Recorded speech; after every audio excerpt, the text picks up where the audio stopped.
지난 한 주 전광훈이라는 이름이 한국 사회 전체에서 최대의 뉴스거리가 되었습니다. 그야말로 전국의 대부분의 교회가 비대면 예배를 드려야 되는 상황이 되기까지 온 나라에 엄청난 영향이 끼쳤고 굉장히 많은 피해들을 가져왔지만 어떤 우리가 아는 것처럼 조선일보라든지 중앙일보, 동아일보 하필 이 세 개의 신문에 이 전광훈 목사와 그 집단이 일종의 변명, 사과라고는 한 줄도 없는 변명을 실었고, 그런데도 이 세 신문이 아마도 적지 않은 광고료를 받고 실어주기도 하였습니다. 정말 지금 한국 사회가 돈이면 다 되는 세상이구나라는 걸 단적으로 보여주는 것이 그와 같은 언론이겠다 싶습니다. 이 전광훈 목사는 더 이상 목사이지도 않고 어쩌면은 신천지보다도 더 못된 사람이다 싶습니다. 그렇지만 우리가 인정해야 될 게 이 전광훈이라는 사람이 이상하고 별난 존재가 아니라 한국교회 전체라는 것이다 싶습니다. 우리 안에 있는 경향들이 그 사람을 통해 고스란히 드러났다고 할 수 있겠습니다. 당연히 그 사람은 벌을 받아야 될 거고 아마도 한국교회 다수로부터 이단이라든지 하여튼 이런 말을 들으면서 징계가 될 것 같습니다. 당연히 징계를 받아야 되고 벌을 받아야 되겠지만 전광훈 한 사람을 손절한다고 해서 이 상황이 해결될 것 같지는 않습니다. 언제나 우리는 그런 사람이 등장하면 모든 교회가 그런 것이 아니라 일부가 그렇다라고 이야기하죠. 저도 역시 여러 번 나누었지만 문제는 그 누구도 자기가 그 일부라고는 생각하지 않고 대한민국의 단 하나의 교회도 심지어 그 전광훈 목사의 교회 역시 한국교회가 문제 있다라고는 다 생각하겠지만 결코 자기네 교회가 바로 그 문제 있는 교회라고는 생각하지 않을 것입니다. 그래서 일부가 문제야는 틀린 생각입니다. 일부가 문제라고 생각하는 한은 그 누구도 자기가 그 일부는 아니기 때문에 바꿀 것이 없고요. 절대로 단 한 톨의 변화도 가져올 수 없는 것이 전부를 싸잡아서 말하지 마라. 일부가 그런 거다. 절대로 그럼 그 세상은 그 교회는 바뀔 수 있는 것이 없을 거다.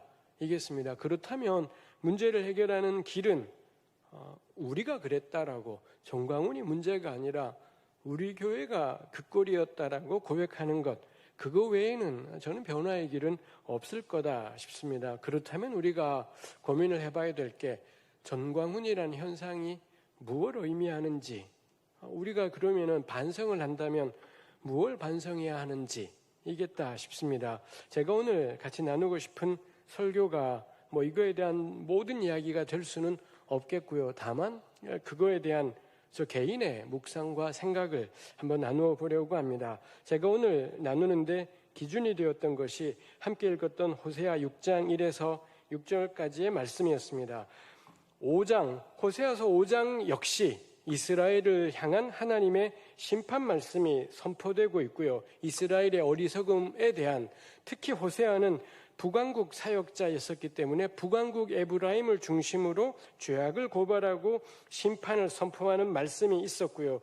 근데 5장 8절 이하에서는 5장 앞부분도 그랬습니다만 에브라임뿐만이 아니라 남왕국 유다까지 끌어들여서는 하나님이 책망하시는 말씀이 있습니다. 그 책망의 결론으로 5장 15절에 보면 내가 내 곳으로 돌아가겠다. 나 더 이상 너네들하고 같이 하지 않고 나 돌아가겠다. 더 이상 너희들을 돌보거나 관여하지 않겠다.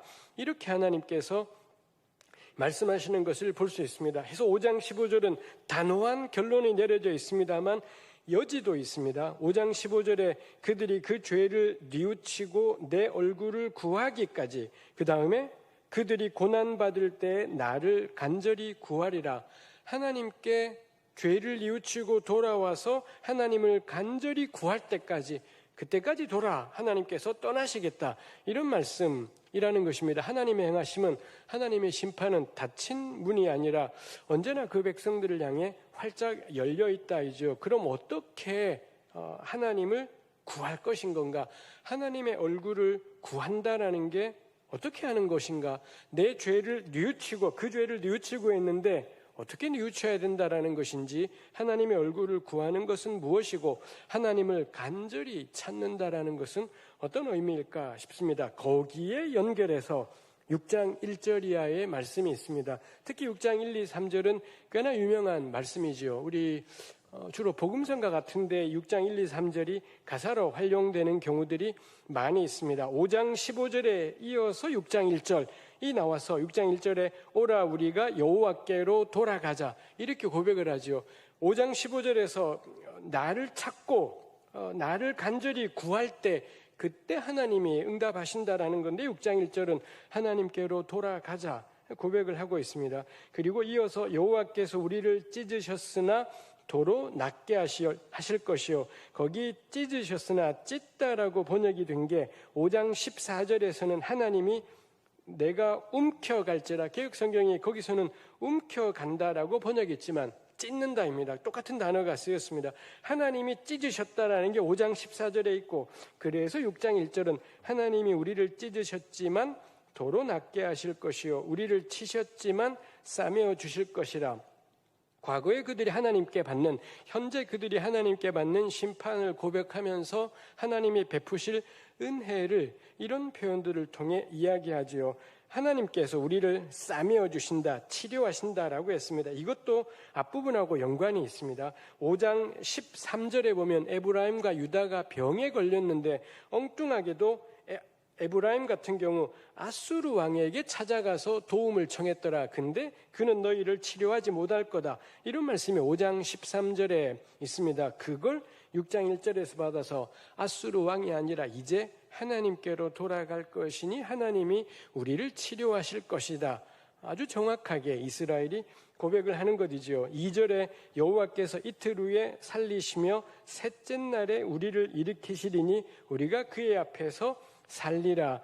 여기 이틀과 사흘은 일정한 시간이겠지요. 이제 곧 일정한 시간이 흐르면 하나님께서, 지금은 참담한 시간이지만 이제 곧 하나님께서 그때가 되어 이틀 후에 혹은 사흘 후에 우리를 소생케 하시고 일으켜 세우실 것이다. 죽은 것 같은 우리로 하여금 다시 살아나게 하실 것이다 라고 이 고백을 하고 있습니다. 이어지는 3절, 그러므로 우리가 여호와를 알자, 힘써 여호와를 알자.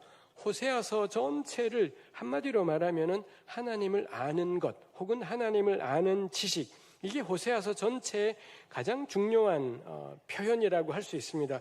6장 3절에도 하나님을 알자 표현이 나와 있더라라는 것입니다. 하나님을 알자라는, 힘써 알자라는 다짐과 권면이 있고, 그리고 이어지는 내용은 또 하나님을 표현해요. 그의 나타나심은 새벽 빛같이 어김없나니 비와 같이 땅을 적시는 늦은 비와 같이 우리에게 임하시리라.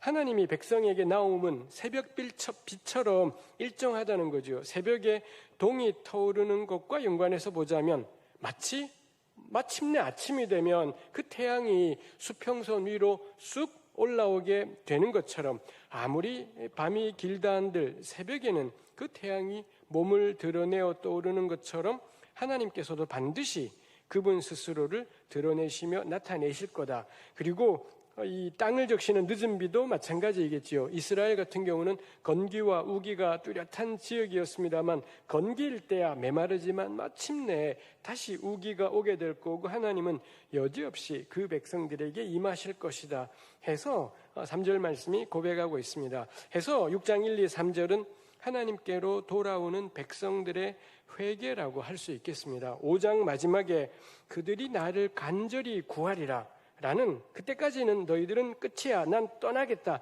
이런 말씀이 있었지만 6장 1, 2, 3절에 하나님께로 돌아가자, 하나님을 힘써 알자, 이렇게 백성들이 이야기하고 있습니다.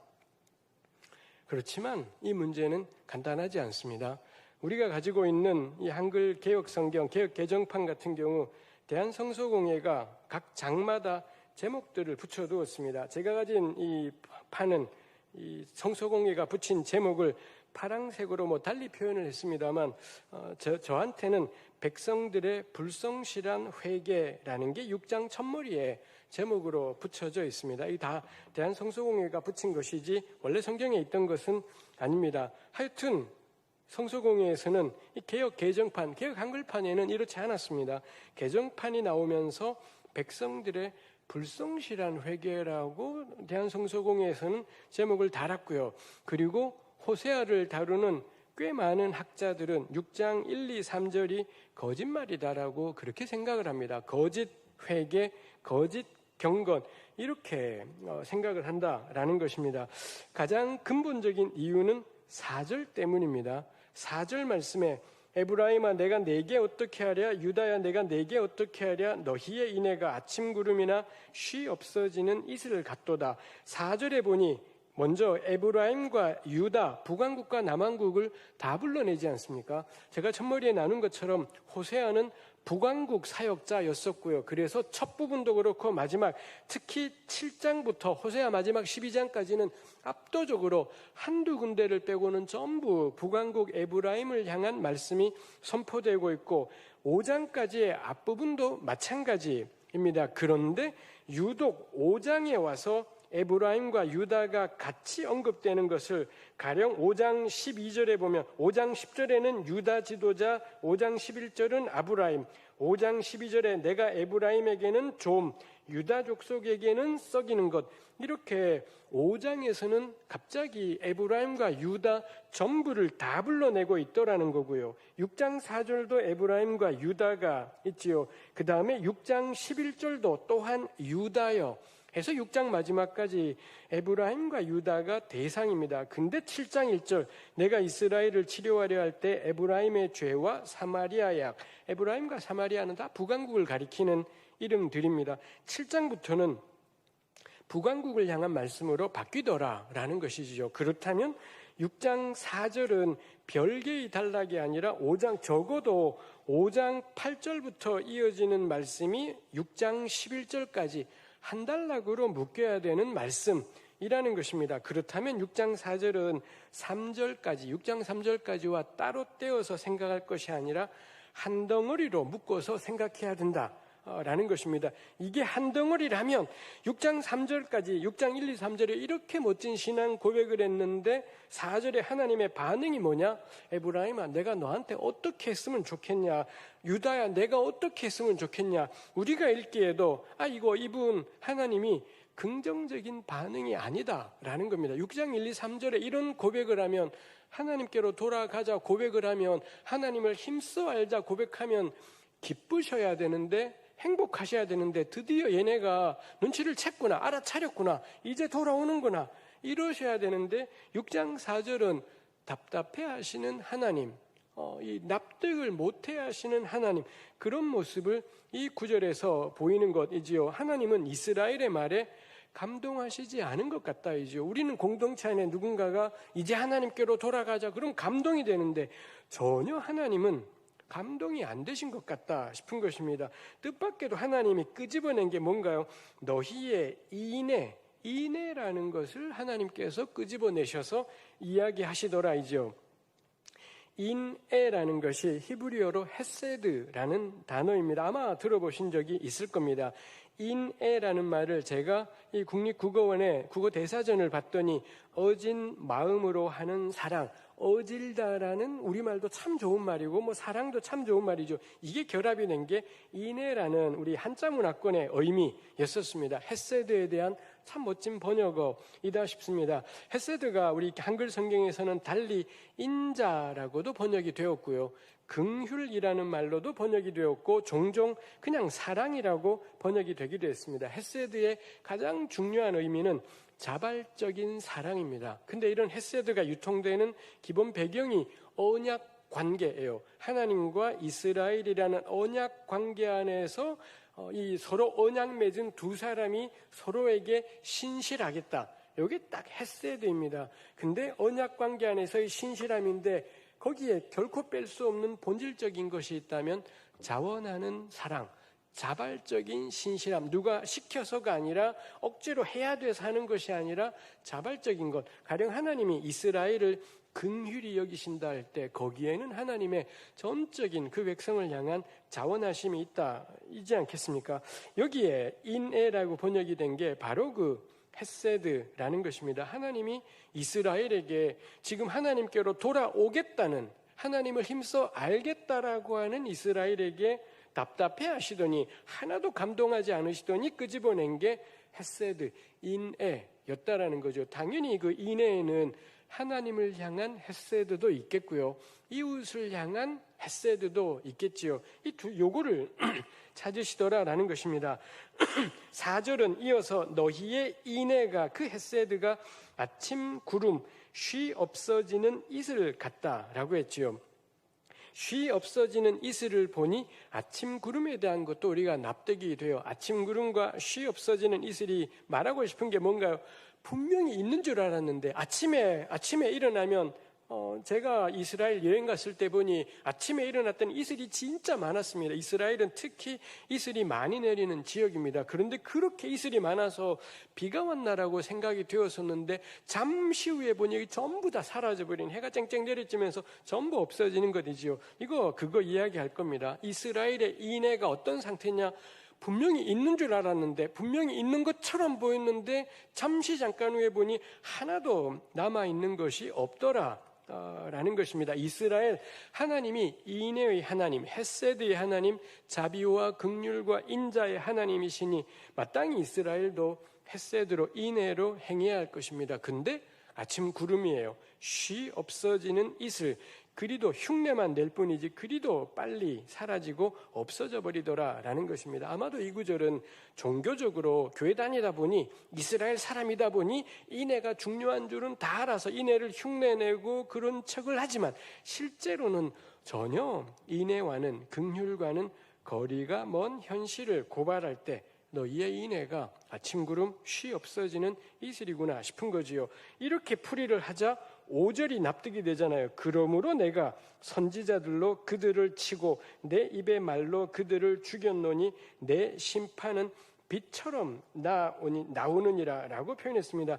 여기 나오다라는 것이 우리 6장 3절에 그의 나타나심은 새벽 빛같이 어김없나니 거기는 나타나심으로 쓰였던 동사입니다. 그거의 이 명사입니다만 이스라엘은 회개를 하면서 하나님께 이제 돌아가자. 하나님, 우리는 하나님만이 필요해요. 그리고는 하나님의 나타나심은 새벽 빛처럼 일정할 거다 이랬는데 딱 그 단어를 받아와서 5절에 뭐가 빛처럼 딱 튀어나오느냐? 아침에 태양이 떠오르듯이 하나님의 은혜가, 하나님의 구원이 떠올라야 되는데 뭐가 떠오르느냐? 하나님의 심판이 떠오르더라라는 거죠. 이제는 저기에서 구원의 빛이, 생명의 빛이 비치겠구나. 근데 거기서 뭐가 나오느냐? 심판이 나오더라이죠. 거기 심판이라고 번역이 된 게 미슈파트라는 그 유명한 단어, 정의라고 번역할 수도 있는 그 유명한 단어이기도 합니다. 이 구절이 지금 호세아 본문이 계속 대조해요. 이 하나님에 대한 확신을 가진 공동체와 그 반대편에 있는 인애, 정의 이런 것들을 떠올리는 거죠. 이스라엘은 구원을 기다렸습니다. 이제 동이 트면 구원이 비치겠구나. 근데 뭐가 비쳤냐? 정의. 이 정의의 하나님이 올라오면서 그게 이스라엘을 죽이는 것으로 결과했더라라는 것입니다. 거기 아침 구름 쉬 없어지는 이슬이 호세아 13장 3절에도 있습니다. 한번 들어보시겠습니까? 이러므로 그들은 아침 구름 같으며 쉬 사라지는 이슬 같으며 타작마당에서 광풍에 날리는 쭉정이 같으며 굴뚝에서 나가는 연기 같으리라. 이스라엘이 우상 숭배했다라는 것, 13장의 내용은 우상 숭배에 대한 규탄입니다. 그리고는 하나님이 그들을 심판하셨어요. 그 결과 어떻게 되느냐? 이 이스라엘은, 그렇게 번창했던 이스라엘은 아침 구름 같을 거다, 쉬 없어지는 이슬 같을 거다, 광풍에 날리는 쭉정이 같을 거다, 굴뚝에서 나오는 연기 같을 거다라고 13장 3절에서 이야기해요. 인애가 아침 구름 같던 이스라엘은 아침 구름처럼 사라질 겁니다. 인애가 금방 없어지는 이슬 같은 이스라엘은 금방 없어지는 이슬처럼 어느 결에 사라지게 될 거다이지요. 6장에서는 인애가 문제고 정의가 문제였습니다. 근데 13장은 우상 숭배입니다. 제가 줄기차게 나누지만 우상 숭배의 저쪽 면이 뭔가, 우상 숭배의 동전의 양면이 이 인애 없는 삶, 우상 숭배라고 하니 절에 가고 이슬람에 쫓아가고 이런 거일 것 같지만 호세아의 논리는 뭔가요? 인애 없는 삶, 그 자발적인 사랑이 없는 삶이야말로 우상 숭배라는 겁니다. 교회에 불상이 와서 우상 숭배인 게 아니라, 교회에서 자꾸 알라 신에게 기도해서 우상 숭배인 게 아니라, 교회를 다니는데 기독교인인데 그 자발적인 사랑이 없어요. 그 자발적인 긍휼이 없어요. 그럼 당신들은 우상 숭배하는 거다라고 이야기하더라는 것입니다. 해서 4절과 5절의 전개를 고려할 때 저는 그렇게 결론을 내립니다. 1에서 3절은 거짓말이다. 이건 거짓말 회개라고 보아야 되겠다이죠. 1, 3절에 사용된 표현들이 너무 인상적인 표현들, 우리 신앙의 아주 중요한 핵심적인 하나님께로 돌아가자, 찢으셨으나 낫게 하시고 이틀 후에 살리시고 특히 셋째 날에 우리를 일으키시라라는 건 그 셋째 날은 예수님의 부활하고도 연관되기 때문에 6장 2절 가지고 부활 이야기가 겁나 많이 되기도 했었습니다. 너무 중요한 표현이라는 거지요. 6장 3절에 힘써 여호와를 알자까지 있습니다. 너무 멋진 표현, 너무 괜찮은 기도입니다.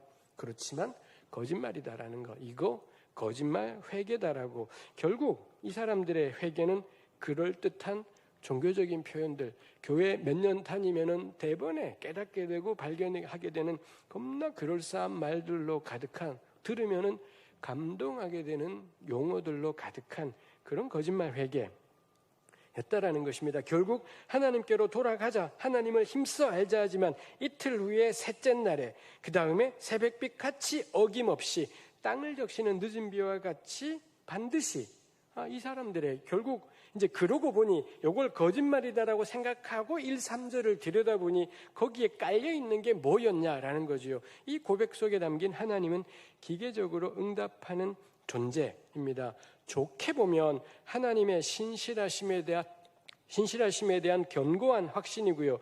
달리 보면 하나님의 행하심에 대한 무조건적이고 기계적인 예측과 기대라는 것입니다. 하나님은 우리가 기도하면 응답하시는 분, 이렇게 간절히 간구하면 역사하시는 분, 이런 이해들이 거기에 담겨 있다라는 것입니다. 여기에 비이야기가 있지 않습니까? 그래서 구약학자들은 6장 3절하고 바알 신하고 연관이 있을 거다라는 이야기도 해요. 바알이 이 땅속 죽음의 신을 찾아갔다가 죽임당해서 갈갈이 찢겨서 흩어지게 돼요. 그러자 그의 아내 아낫이라는 아내가 여신이 찾아가서는 모트를 죽여버리고 자기 남편의 시체들을 끌어모아서 땅 위로 올라와서 어떻게 했더니 그 바알이 다시 부활하게 되고, 그래서 바알이 죽은 기간이 건기, 비가 오지 않는 기간이고, 바알이 다시 살아나면서 이 우기, 비가 오는 기간이 도래하게 된다 해서 바알이 폭풍의 신, 비를 내리는 신, 그러다 보니 풍요의 신, 이런 것이 있습니다. 이 6장 3절에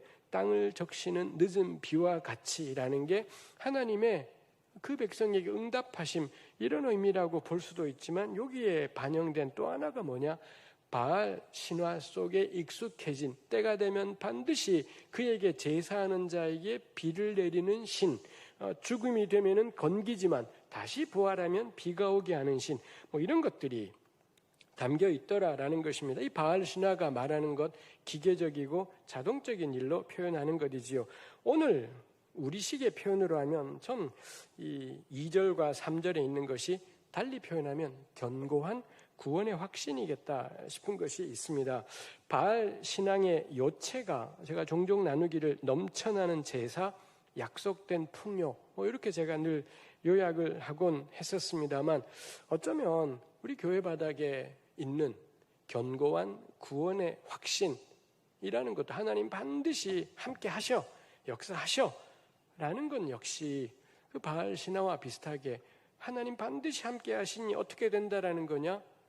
우리 잘 될 거고, 우리 잘 풀릴 거고, 우리 좋은 일이 생길 거고, 참 누구나 다 그렇게 잘 되고 좋은 일이 생기기를 원하지만, 그 견고한 구원의 확신이라는 것이 결국에는 하나님을 언제건 인간의 필요를 채우시는 분으로 이용하는 거다 싶은 거죠. 우리 대번에 이런 하나님 지식은 사실상 욕망을 종교적으로 표현한 것이겠구나 싶습니다. 하나님이 빠른 시간 내에 새벽빛처럼 어김없이 나타난다는 고백, 참 견고한 신앙처럼 보이지만 하나님 부재, 하나님이 안 계신 것 같은 삶을 견디지 못하는 조급함이겠다 싶습니다.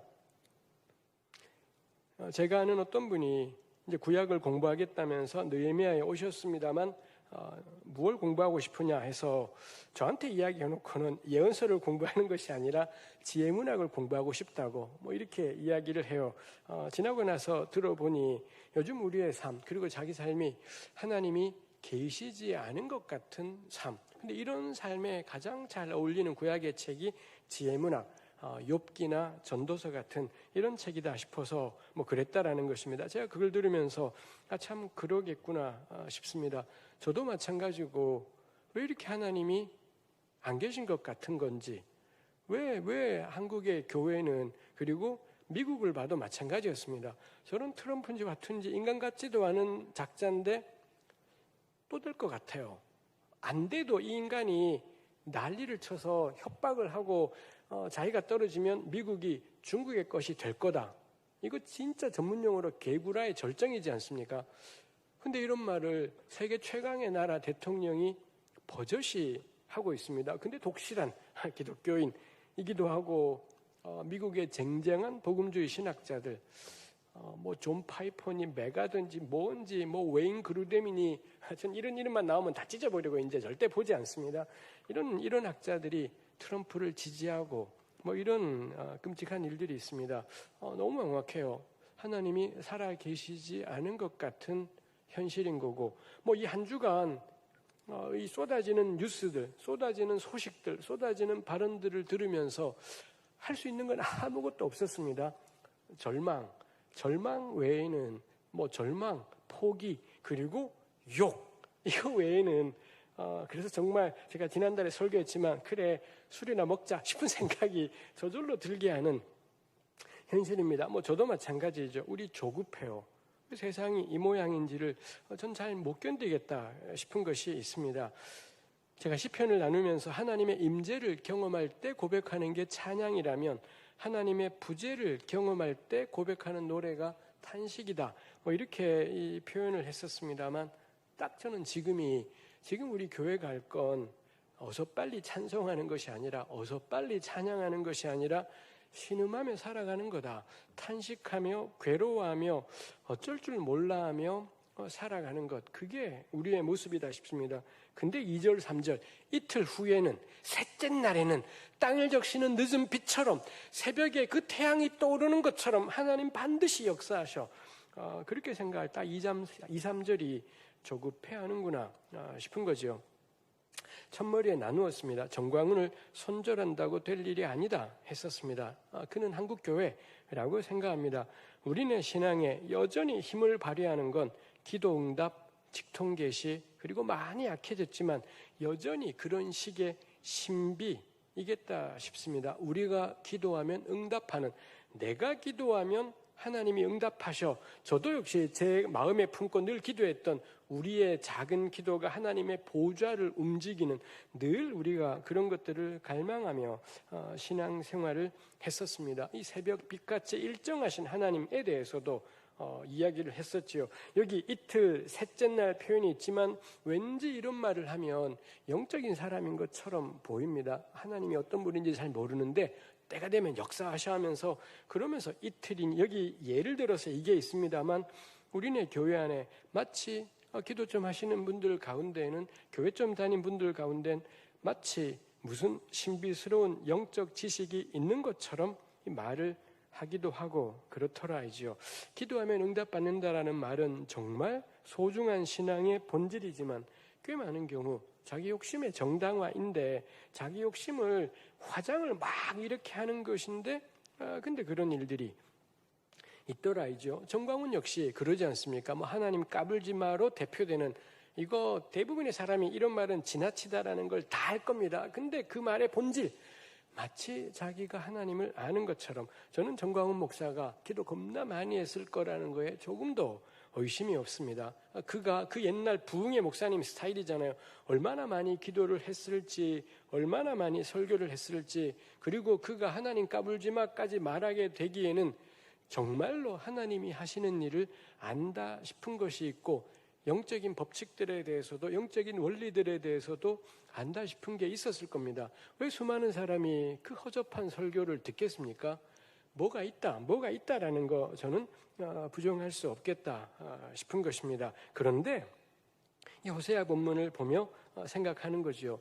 하나님을 모르겠다라고 이제부터 말하자라는 게 아니라 하나님은 우리 뜻하고는 다르다라는 것, 우리 뜻대로 하나님을 움직일 수 없다라는 것, 그리고 아무리 교회를 오래 다녀도 하나님을 다 아는 것처럼 말할 수는 없더라라는 것입니다. 7장 1절에 보면 내가 이스라엘을 치료하려 할 때 에브라임의 죄와 사마리아의 악이 드러나도다. 그들은 거짓을, 안으로 들어가 도둑질, 밖으로 나가 노략질, 이런 것이 7장 1절에 있습니다. 하나님이 에브라임을 치료하시려고 마치 수술하는 것처럼 상처를 벌려놓고 보니 온갖 병들이 더 들어있더라 라는 것입니다. 전 그 점에서 오늘날의 이 상황은 하나님이 우리 교회를 치료하시는 과정일 수도 있겠구나 싶습니다. 치료하려고 벌려놓고 보니 더 많은 죄악들이 나오는 거고, 그 죄악을 7장 1절은 에브라임과 사마리아, 거짓, 도둑질, 노략질, 이렇게 나라 전체의 죄악을 언급하는 것이 있다 싶습니다. 6장 1, 2, 3절은 우리 하나님께로 돌아가자, 하나님을 알자 이러는데, 하나님은 정작 7장 1절에 막상 치료하려고 보니 에브라임의 죄, 사마리아의 악, 이 나라 전체에 가득한 악에 대해서 언급하는 것이 있더라라는 것입니다. 전광훈이 의미하는 게 무엇일까 생각을 할 때 또 하나 이거에 기대어서 생각해 보게 되는 게 나라와 연관된, 저는 역사에 대한 이해가 없어져 버린 것, 그리고 그 기반에 놓여 있는 탐욕이겠다 싶습니다. 아직까지도 한국 사회는 친일파 논쟁이 해결되지가 않았습니다. 그 시대에 제가 살았더라도 전 반드시 친일을 했을 겁니다. 누구도 친일파라고 결코 욕할 수가 없을 겁니다. 그렇지만 밝히기는 해야 되지요. 그렇지만 일제시대 때 조선일보가 어떤 짓을 했는지는 드러는 나야 되지 않겠습니까? 일제시대 때 이 일제 고등경찰로 부귀영화를 누리던 인간이 해방 직후 정부에서 겁나 높은 경찰 간부까지 되었다라는 게 드러는 나야 되지 않겠습니까? 그 후손들 다 죽여버리자라는 게 아니라 틀렸다라는 건 드러나야 할 겁니다. 근데 이거 아직까지도 해방된 지가 지금 엄청난 긴 세월, 이제 20몇 년만 지난 100년이 되어 가는데도 아직도 우리는 친일 문제가 해결되지 않은 채로, 건드리면 안 되는 문제로 남아있는 것이 있죠. 이 친일을 덮기 위해 교회가 만들어낸 게 교회 바깥에 있는 다른 적들, 공산주의였다라는 거, 우리 일산은의 교우들에게는 너무 잘 알고 있는 일일 것 같습니다. 제가 어릴 때 들었던 대로 김대중을 빨갱이라고 난리를 했고, 김대중이 집권하면 공산화될 거다라고 난리법석을 무수한 사람들이 했지만, 김대중 대통령 집권 5년 동안 공산화가 안 되었는데도 단 한 명의 교회 지도자들이 그에 대해서 사과하거나 인정한 것이 없습니다. 노무현 대통령을 빨갱이라고 난리를 했고, 지금 문재인 정부가 빨갱이 사회주의 정부라고 주장하는 사람이 엄청나게 많은 수가 교회 안에만, 바깥 세상에는 그리 많지는 않습니다. 교회 안에 엄청나게 많은 수가 존재하지요. 지난 8.15 집회에 전광훈만 참석한 것이 아니라 아주 많은 일반 교단의 통합 측이고 합동이고 백석이고 이 아주 많은 일반 교단 목사와 교인들이 올라왔죠. 참여했습니다. 특히 경상도에서, 이 경상북도, 대구, 부산, 경남, 울산, 이 경상도 지역에서 지금 알려진 것만 5,000명이 넘는 사람들이 버스를 대절해서 광화문 집회에 참석을 했습니다. 노무현 대통령도 경상도고 문재인 대통령도 경상도고, 저는 경상도 대통령 지긋지긋해요. 앞으로 경상도 거라면 개똥이라도 다 버려버리자. 당연히 개똥을 버려야 되겠습니다만, 저는 대한민국을 경상도 출신 대통령이 되는 거 진짜 징글징글하다 싶은 것이 있습니다. 그런데도 경상도는 현 정부에 대해서 끊임없이 반대해요. 정말 경상도 출신 대통령, 박정희의, 전두환의, 노태우의 이 사람들이 있을 동안 박근혜까지 얼마나 많은 사람들이 죽어가고 고통을 당하고 괴로움을 겪었는데, 아직까지도 경상도는 이 노무현을 향해, 문재인을 향해 사회주의자라고, 빨갱이라고 이렇게 이야기해요. 무엇을 그리워하는 걸까요? 박정희의 시대를 그리워하는 걸까요? 전두환의 시대를 그리워하는 걸까요?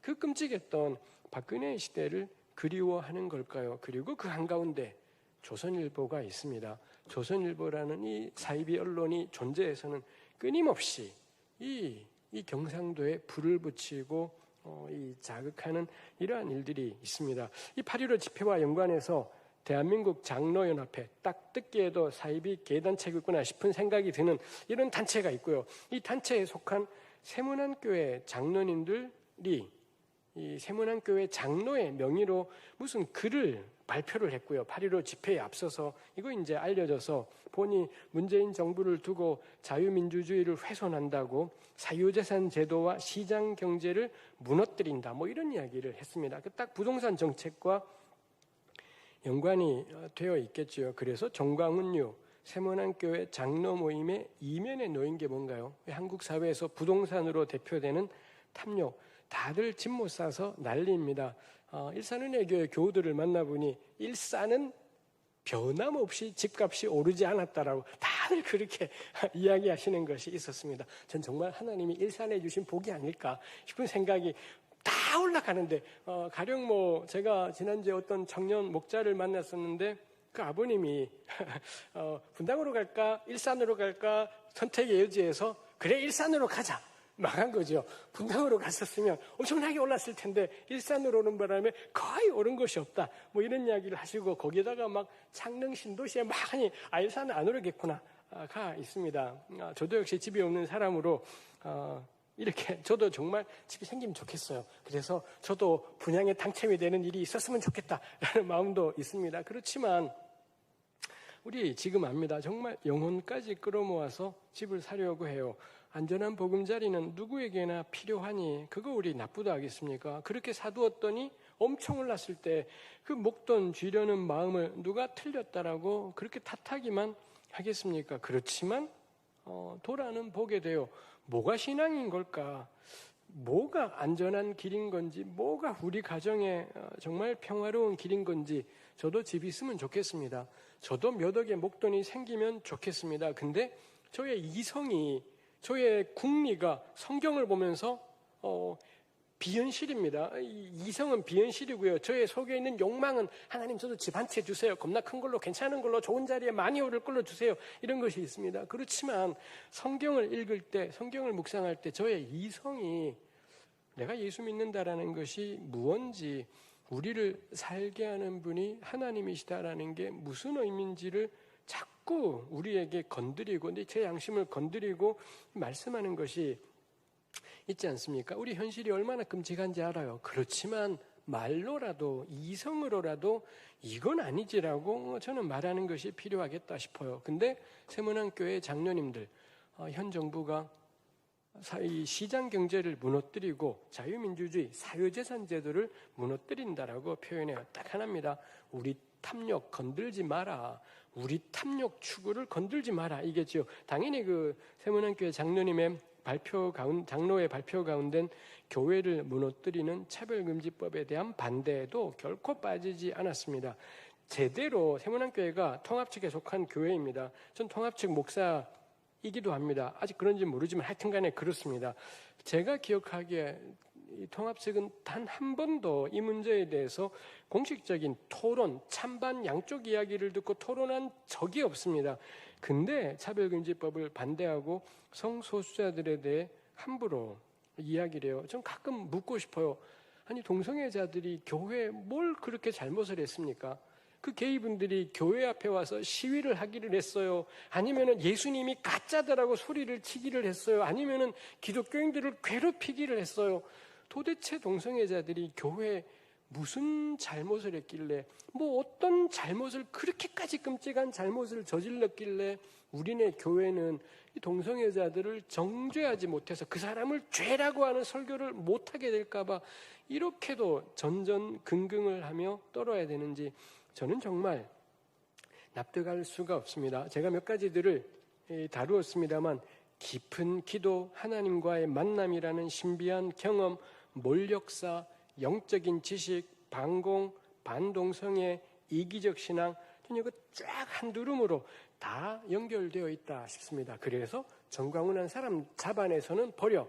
그렇게 될 수가 없습니다. 그 사람을 잡아서 끌어당기면 계속 줄줄이 달려 나오게 되고 저는 한국교회 전체가 그 구름 위에 다 끌려 나올 거다 싶습니다. 다시 본문을 생각해 보겠습니다. 특히 4절에서 문제시하고 있는 것이 인애라고 되어 있습니다.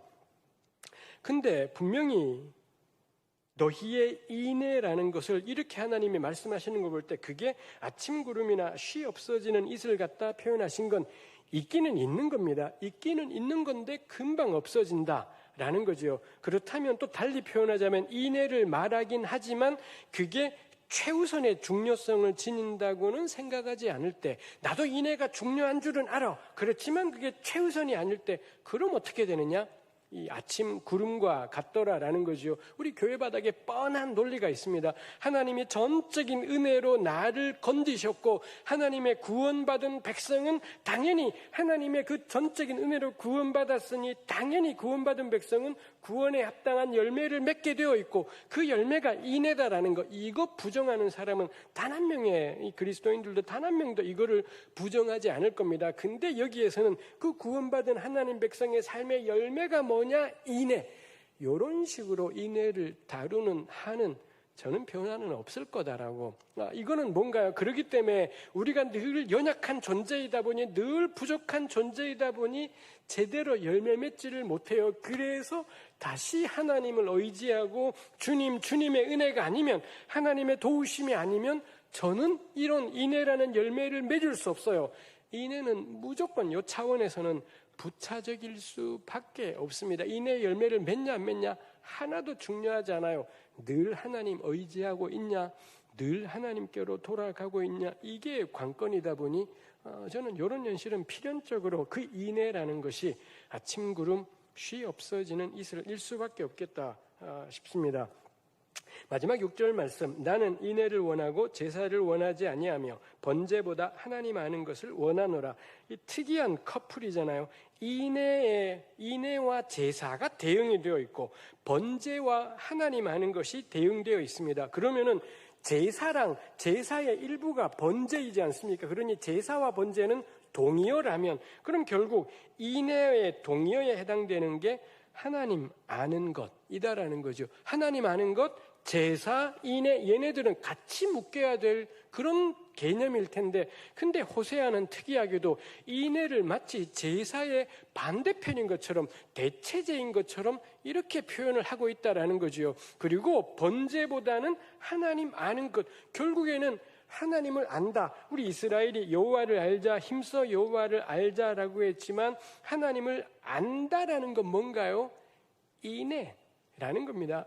제사로 드러나지 않는다라는 거지요. 왜 여기에 굳이 제사와 번제 두 가지를 다 이야기를 했겠습니까? 이거 우리 능히 짐작이 돼요. 여전히 이스라엘이 여호와를 알자, 힘써 여호와를 알자 해놓고는 실제로 뭘 하느냐? 제사 중심의 해결, 종교적인 해결, 제의적인 해결, 계속 그런 것들을 모색했을 겁니다. 우리 하나님께로 돌아가자 하면서 아마도 이들은 성전에 더 나왔을 겁니다. 아마도 이들은 더 많이 하나님께 나아간다며 제사를 드리고 예배를 드리고 간절히 기도했을 겁니다. 그런 것들이 6절로, 호세아로 하여금 6절에 인애와 제사를 대항으로, 번제와 하나님 아는 걸 대립되는 걸로 그렇게 제시했겠다 싶죠. 언제든 하나님께로 돌아가자는 구호는 대부분의 경우 더 정성스럽고 마음 다한 제사로 귀결되기 쉽지요. 우리네 교회 역시 무슨 문제가 있을 때마다 종교적인 방식의 해결, 또 기도하기, 또 예배하기, 또 찬송하기를 반복해 왔습니다. 1에서 3절에 쓰인 표현이 정말 정확한 표현이다라는 것 우리 이야기했었습니다. 이것도 역시 이런 논리, 이제 입만 열면 6장 1, 2, 3절 정도는 우리 기본으로 우리 기도에 줄줄줄 나오는 것이 있습니다. 이거와 연관해서 우리가 이 종교적인 해결에 익숙해져 버린 우리와 연관해서 생각할 게 논리가 철벽이라는 겁니다. 아마 정광훈 목사는 지금 병원에 갇혀서도 찬송할 겁니다. 100% 찬송할 거고요. 저 확신해요. 그의 마음은 평화로울 거라고. 내가 진리를 행하느라 고난을 받는 것이기 때문에 그는 진짜로, 가끔 우리 언론에 그 얼굴 나오잖아요. 겁나 웃고 있는, 전 진심일 거다라고. 그 사람이 흔히 말하는 우리 편이었으면 와 어린아이처럼 해맑아요 이럴 거고요. 남의 편이면은 저런 가증한 웃음을 받나 이렇게 되겠습니다만, 전 정광훈 씨가 겁나 평안할 거라고 생각하고 사랑제일교회 교우들은 굉장히 기도의 동기부여가 될 겁니다. 지금이야말로 우리가 기도할 때구나 엄청 집중해서 기도할 겁니다. 우리 느끼잖아요. 기독교인들하고는 이야기가 안 됩니다.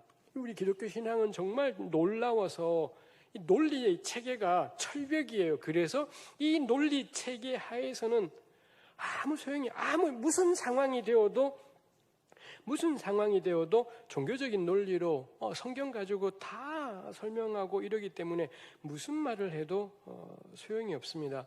하나님 앞에 우리를 서게 해야 되는 그 가르침이 우리의 모든 행동을 종교적으로 설명하는데 쓰이는 것. 그래서 철벽을 치는 것과도 같은, 한번 이렇게 딱 사로잡히면 무슨 말을 해도 다 되어버리는, 아마 우리 지금 다 느끼는 일일 겁니다. 저 역시 페이스북에서 논쟁들을 하면서 이거는 저 사람도 날 보고 그럴 거고 나도 마찬가지 이겠다 싶습니다. 또 한 가지, 오늘날에도 우리네 교회가 참담해질 때마다 예배가 살 길이다라고, 근데 코로나 시대는 그 예배를 대면으로 못 드리게 되니 위기다라고 이야기하는 것이 있습니다. 특히 이제 사회적 거리두기 2단계가 전국으로 확장되면서 전국 전역에서 오늘 주일날 비대면 예배가 금지되자 이 부산 기독교 총연합회, 제가 옛날에 친구란 영화를 끝까지 안 봤습니다. 안 본 유일한 이유는 부산 사투리가 딱 듣기 싫어서 그 한 가지 이유. 그때 노무현 시대였습니다만 뭔 부산이 억울하다고 쌩 난리법석을 떨어서 너네 그 정도로 억울했으면 광주는 진작에 세상을 뒤집었을 거라고 제가 그렇게 생각이 들기도 했었습니다만, 부산 기독교 총연합회라는 단체가 정부 방침을 거부하고 자기들 나름대로 철저히 방역하는 가운데 대면 예배하겠다 이렇게 선언을 했다는 게 어제 뉴스에 있었습니다. 놀랍게도 이사야서 1장에 보면, 이사야서 전체 가장 중요한 장인 1장에다가 하나님이 예배를 얼마나 지겨워하시는지 예배 때려 치워라가 1장에 길게 나와 있는 것을 볼 수 있습니다. 다들 함께 모여 드리는 예배가 너무 간절한데, 마스크 벗고 마음껏 부르는 찬송과 기도가 너무 간절한데, 이사야서는, 그리고 오늘 호세아 본문은 제사를 인해 반대편에다가 세웁니다. 말인즉슨 제사 드리면 인애가 생기냐? 우리 논리잖아요. 하나님께 예배하면 내 안에 선한 마음이 생긴다? 안 생긴다라는 게, 예배 드려도 그 선한 마음이 안 생긴다라는 게, 예배 드리는데 인애가 절로 안 자라나더라라는 게 이사야가 도달한 결론입니다. 호세아가 도달한 결론입니다. 인애는 인애를 추구해야 되는 거지 제사 드린다고 인애가 되지는 않는다라는 게, 그게 여기에서 도달한 논리이지요. 그래서 6절 말씀은 하나님 아는 것을 인애라고 그렇게 결론 내리고 있습니다. 결국 이스라엘은 망했습니다. 북왕국이 호세아가 이런 선포를 하고 결국 망했고, 남왕국 유다 역시 망했고요. 이 바벨론 땅으로 쫓겨나지 않습니까? 바벨론은 성전 없는 세상입니다. 즉 제사 없는 세상으로, 제사 드리지 않는 세상으로 이스라엘은 쫓겨나게 되고, 짧은 세월이 아니라 굉장히 긴 세월을 그런 세월로 살아야 되었더라라는 것입니다. 무엇을 보여주나요? 제사가 관건이지 않았다라는 것이지요. 지금 관건은 하나님께로 돌아간다라는 말의 의미가 무엇냐 일 텐데, 그 핵심은 예배가 아니었다라는 것, 인애였다라는 것, 그게 있겠습니다. 이상에서 1에서 3절의 고백을 거짓 경건이라고 풀이했지만, 사실 거짓 경건과 거짓 회개와 진짜 회개는 정말 종이 한 장 차이이고, 제가 6장 1, 2, 3절을 거짓말이다라고 했고 대한성서공회도 그런 식으로 했지만, 여전히 적지 않은 수의 구약학자들은 6장 1, 2, 3절이 괜찮은 기도다라고 이야기하는 사람이 제가 지금 와서 보기에는 훨씬 소수가 되었습니다만 여전히 존재하기는 한다 싶은 것입니다. 근데 저는 6장 1, 2, 3절이 거짓말이다 한 게 1, 2, 3절의 내용이 틀려서가 아니라 4절, 5절하고 같이 나란히 놓이려면 1, 2, 3절은 거짓말이다, 문맥 때문에 거짓말이겠다라는 것이요. 제가 문맥 이야기 종종 했습니다. 의미를 결정하는 건 문장이 아니라 문맥이라고 했습니다. 너 참 잘났다라는 말은 문맥에 따라서 칭찬이 될 수도 있지만 문맥에 따라서 욕이 될 수도 있고 꾸지람이 될 수도 있고 그러지 않습니까? 너 참 잘났다라는 말이 의미를 결정하는 게 아니라 너 참 잘났다의 문맥이 그 말의 의미가 무언지를 결정한다라는 것입니다. 이 호세아 본문도 마찬가지죠. 우리의 고백이 괜찮아지는 것은 그 고백 자체가 아니다라는 겁니다. 문맥입니다. 그 고백을 둘러싸고 있는 문맥이 뭐냐에 따라 같은 고백도 정당한 고백일 수 있지만, 어떤 고백은 문맥과 연관해서는 거짓말, 이렇게 되더라라는 거죠. 우리의 고백의 문맥이 뭔가요? 우리의 삶이지요. 우리가 어떤 삶을 살아왔고 우리네 한국 교회가 어떤 삶을 살아왔고 이게 우리의 문맥입니다. 그 속에서 이 어떤 고백들이 참이 되기도 하고 거짓이 되기도 한다 싶습니다. 달리 표현해서 삶의 문맥이야말로 어떤 고백을 진짜와 가짜로 만든다 싶지요. 여기에 오늘 우리의 문제가 있다 싶습니다. 더 이상 한국교회가 자랑하고 사랑하던 신앙의 방식은 저는 그렇게 생각합니다. 이제 문맥에 안 맞다. 우리네 교회가 저도 역시 고등학교 이래로 배워왔던 제 신앙의 방식, 한국교회의 전통적인 신앙의 방식이 있습니다. 지금 와서 느끼는 것, 지금 와서 저는 점점 이제 그 생각이 듭니다. 더 이상 이 방식은 문맥에 안 맞다. 문맥에 안 맞다 싶은 이 방식이 틀린 것이 아니라 문맥이 달라져 버려서 이걸로는 안 되겠다 싶은 것이 있습니다. 코로나로 신음하는 속에서 이 보수적인 신앙인이지만 정광훈을 반대했던 어떤 목사들은 코로나를 통해 신천지를 드러내시고 전광훈을 드러내시니 이 또한 하나님의 은혜다. 이렇게 표현하는 글이 페이스북에서 지난 한 주간 또 막 돌면서 기뻐하기도 하고 반대하기도 하고 이랬더랬습니다. 코로나 덕분에 신천지가 드러나서 코로나 덕분에 정광훈 같은 이 암덩어리를 드러내어서 이 또한 하나님의 은혜다. 글쎄요. 우리끼리 그런 말 하는 게 괜찮을 수도 있지만 코로나 때문에 삶이 얼마나 힘들어져 버렸는데 은혜라는 소리가 안 맞다라는 거고요. 실제로 신천지하고 기존 교회가 얼마나 다른지를 잘 모르겠는데 특히 전광훈하고 나머지 한국교회가 사실상 큰 차이가 없다라는 문맥이 그게 지금 존재하는데 하나님이 코로나를 통해 주신 은혜가 있다. 전 전혀 안 맞는 소리이겠다라는 것입니다. 그리고 차별금지법을 성경을 내세워서 반대하고 이런 상황 속에서 저는 은혜를 이야기하는 건 문맥에 안 맞다 싶은 것입니다. 결국 우리네 교회는 우리가 살아가는 시대의 문맥을 놓쳐버렸구나 싶은 거죠. 달리 말해 더 이상 세상에서는 교회를 보고 인애를 행하는 집단이라고 전혀 보고 있지 않는 그런 시대가 되었습니다. 제가 오늘 설교가 길어지고 있습니다만 하여튼 간에 그렇습니다. 광화문 집회에 참여했던 대다수의 사람들이 다 나이 드신 분들이었습니다. 아까 언급했던 세문안교회 장로회 역시 확실해요. 나이가 이미 60대 이상인 남자, 이 사람들이 세문안교회 장로회일 겁니다. 한국교회의 당회를 구성하는 가장 많은 분들이 60대 이상의 남자들, 남자 장로님들, 남자 목사님들 이렇게 되어 있습니다. 우리 장로님들이 참 좋은 분들이 많고 그렇지만 그거와는 상관없이 이건 개인의 인격으로 해결될 문제가 아니지요. 남자 목사님들이 좋은 분들이 많지만 개인하고는 상관이 없지요.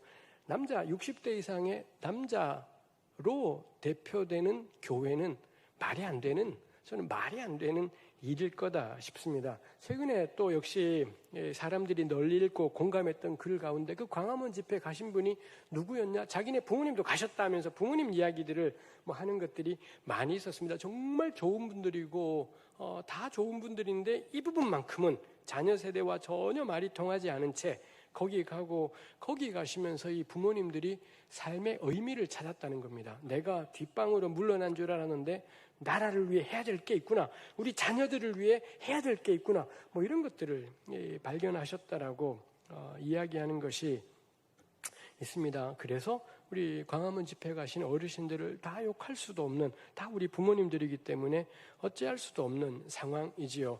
열왕기상 12장에 보면 르호보암이 왕되었을 때 청년 세대와 노인 세대가 다른 의견을 내잖아요. 청년 세대는 힘으로 백성들을 진압해서 강력한 왕의 모습을 보여주라 그러고요. 노인 세대는 백성들 자유케 하라고, 백성들 더 이상 강제노동 시키지 말고 세금 깎아주고 멍에를 가볍게 하라, 이렇게 권면하는 것을 볼 수가 있습니다. 저는 올바른 정보냐, 이 어르신들도 카톡방이나 유튜브에서 온갖 정보를 가지시고요. 그럴 때 어느 게 올바른 정보냐의 기준이 뭐냐? 사람을 자유케 하고 해방시키고 가난한 이웃을 긍휼히 여기는, 이게 저는 올바른 정보의 기준이겠다 싶은 것이 있습니다. 그리고 그게 호세아서가 이야기하는 이내이겠지요. 이 6장 6절 말씀이 신약 성경에 2번 인용되었습니다. 다 예수님과 연관해서 인용이